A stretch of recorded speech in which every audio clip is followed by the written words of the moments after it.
Donald Trump has made the rigged system a centerpiece in his campaign, and now there are new concerns after a report showing that 16 U.S. states, 16 of them, have used voting machines tied to leftist billionaire George Soros in the past. Just how concerned should we be? For a moment, let's go to the former Lieutenant Governor of New York, Betsy McCoy.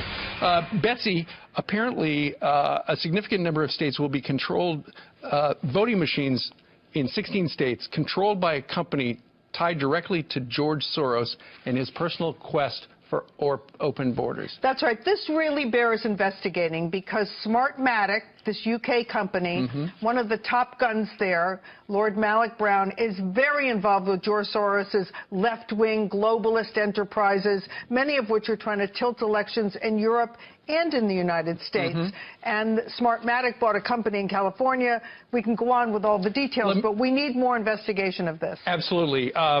Here's a U.S. diplomatic cable on the Smartmatic machines. It says this: the Smartmatic machines used in Venezuela are widely suspected of, though never proven conclusively to be susceptible to fraud. One study found that the machines contacted the server before printing the results, providing the opportunity, at least, to change the results and defeat the rudimentary checks set up by the International Observation Mission. That's right. We've got to look into this. But by the way, there's already an airtight case against Soros trying to tilt this election, steal this election using his money. He's very close to Hillary Clinton. He is pouring millions of dollars into third-party organizations like a super PAC called Priorities USA. And those groups are performing dirty tricks as the election approaches at the direct command of the Clinton campaign. That's against the law.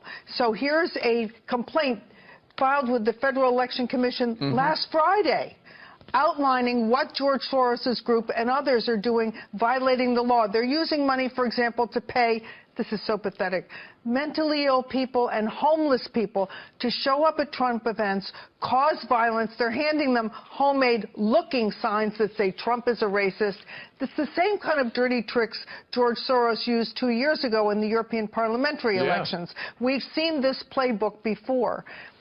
Okay, so you've got these groups that are doing the dirty tricks, plus you've got the possibility of voting machines in 16 different states. What do you make of that?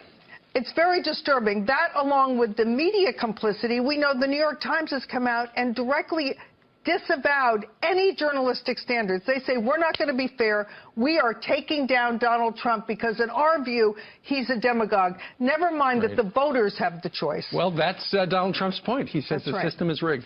Betsy McCoy, thank you very much for joining us.